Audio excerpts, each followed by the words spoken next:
So today I want to take a look at these 6 GW series supercapacitors, 500 farad and 2.7 volt rating. I just put Mylar tape around here in a configuration where I can go in series, a 2P, 3S configuration here. So I'm just going to go across and put my loops of wire in. I started doing some soldering here and just put them together with some heavy gauge number 8 wire. Let's see what I can get out of these as far as capacity and maybe some spot welding. So I'm going to just get the wiring on here and to make the video a little shorter, and we'll be right back when that's done. Series parallel sets. I'm just going to put some electrical tape just to make sure I don't come across contact, a temporary measure to protect it from touching something easily. And I'm going to set my power supply on 8 volts.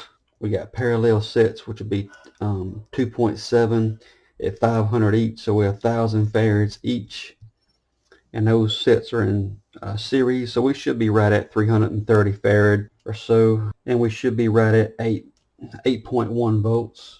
So I got it at 8 volts on my power supply, 5 amps current limited, so we're slowly coming up on the voltage, and the current of course is maxed out at 5 amps. So after being on charge here for a few minutes, still at 5 amps, showing about 6 volts output. So across each, we got almost 2.2, almost 2.1, right at 2 volts. So I'm just going to watch this as it goes up. I don't expect these capacitors to be balanced too well. I'm going to monitor and not let it get above 2.7 volts per set. So I might even crank this back to like 7.5 volts. So I can come back and check it. So we're going to let it charge and we'll be back. So back now, I have this pack charged up. So we're right at 7.5 volts on the capacitor bank. And I just once again have a temporary setup here. I just use these lugs for connectors, if you can see that. Just a temporary setup. The switch is still holding up, believe it or not, after a few tests before with the paper battery company ultra capacitors. So if I do a test here again, this time with a 7.5 volt, about 330 farad. So we can, I'm going to lean it over more than I would normally so you can see it on camera a little better. Might get hot. We try to do it again right here. You can see that. Oh, that's nice. So that's cooling off pretty good. So that's the first test with the 2.7 500 farad supercapacitors, and that did a very good job. Just with a very simple setup, just pushing the button and replaceable tips. And of course I want to rig me up some leads where I don't have the voltage drop across like I do these.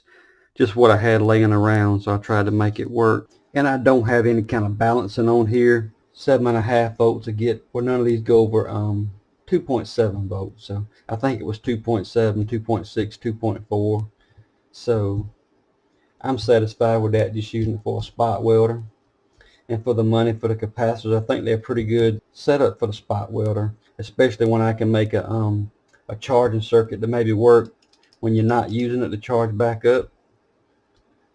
Because I can probably get, guessing at it with these thin tabs, maybe I can get 5 or 6 spot welds before it needs to be recharged. So back now, I did want to order this little handheld spot welder. It does have a little switch. They send several little replacement switches, the Allen wrench for it. And I contacted the company about extra tips. They said they're out of stock, but hopefully we get the extra tips as well.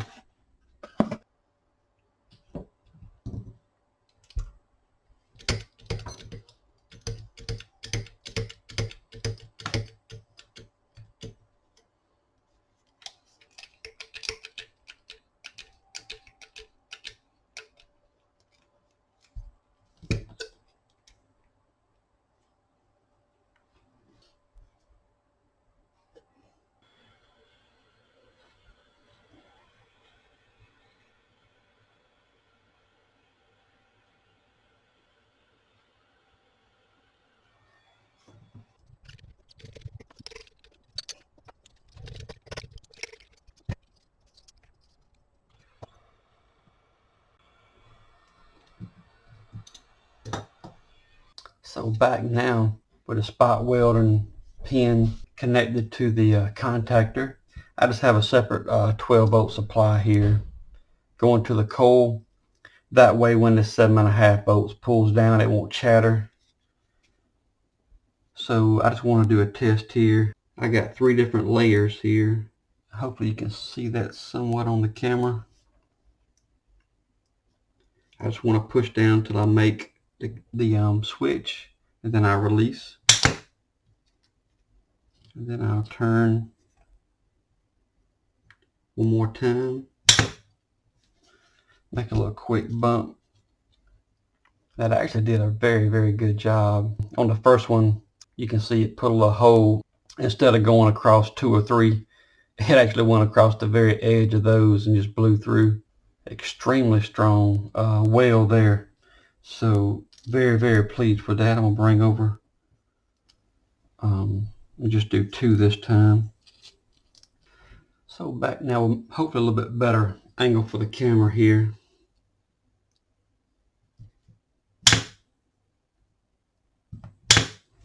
It's real quick pulses.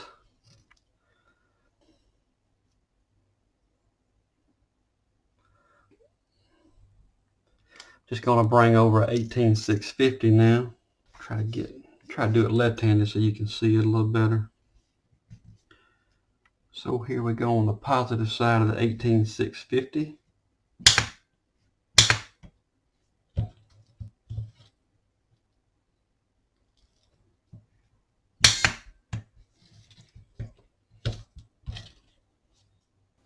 You can see that. That's very good.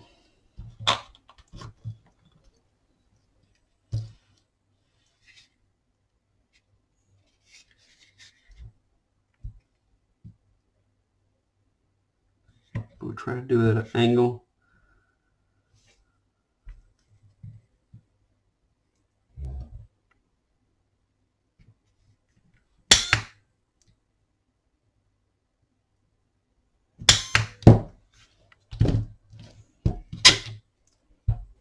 And there we go. Got our tabs on our 18650.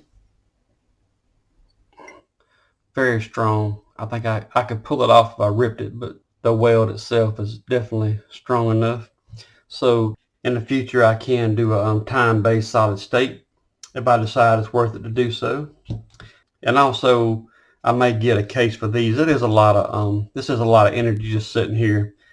You shorten across. I would rather encase these just for safety reasons with the energy density of them. So prove that it would work with just a contact and using the switch on this spot welder handle, using the heavier gauge wire so we don't lose our voltage drop with that high current rating of the spot weld. So the tips seem to have held up very, very well.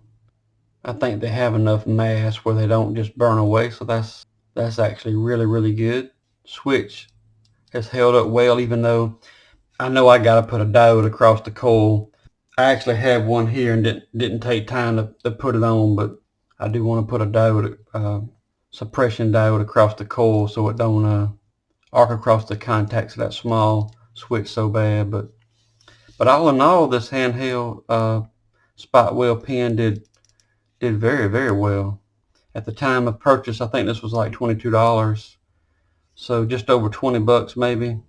I thought it was well worth it, so I give it a shot, and glad I did. Real pleased with it. I like the way that they 3D printed the housing. I just hope it holds up, but it looks like it's doing fine.